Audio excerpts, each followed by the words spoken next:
ডিমের এই বাইরের রেসিপিটা আজকে আবারও তৈরি করে ফেললাম, কারণ এটা খেতে এত পরিমাণ ভালো লাগে। তো হ্যালো এভরিওয়ান, আসসালামু আলাইকুম। সবাই কেমন আছেন? আশা করি সবাই আল্লাহর রহমতে ভালো আছেন। আজকে বাইরের সেই ডিমের মশলাটা খুব খেতে মন চেয়েছিল, যদিও এটা আমি অনেকবার করছি কিন্তু কখন আপনাদের সাথে শেয়ার করি নাই, তাই আজকে শেয়ার করতে চলে আসলাম। তো দেখতেই পাচ্ছেন শুকনো মরিচগুলো আমি একদম গুঁড়ো করে ফেলেছি। এরপর দিয়ে দিলাম পেঁয়াজ, কাঁচামরিচ, শসা, ধনিয়া পাতা সবকিছু দিয়ে আমি একটু মেখে নেব ভালো করে। তো আমি ফার্স্টে এখানে দিয়ে দিলাম ম্যাজিক মশলা। এরপর আমি এটাকে আরেকটু টেস্ট বাড়ানোর জন্য দিয়ে দেবো একটু লেবু।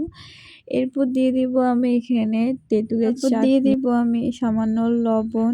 এরপর দিয়ে দিব টমেটো সস। এরপর দিয়ে দিব আমি রাঁধুনি কাসুন্দি। কাসুন্দিটা অনেক ফ্লেভার নিয়ে আসে, আমার কাছে অনেক ভালো লাগে। তো এই তো আমার কাজ শেষ। এখন হচ্ছে যে ফাইনাল কাজটা হচ্ছে যে ডিমটাকে মাঝখানে কেটে নিব।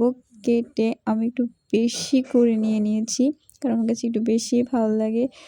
তো আমার কাছে তো এটা ভিডিও করতে করতে আমার তো আবার খাইতে মন চাইতেছে।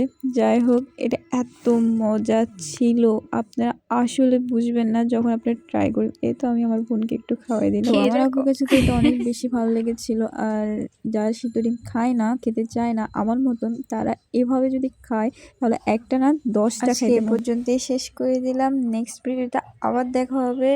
সবাইকে আসসালামু আলাইকুম, আল্লাহ হাফেজ।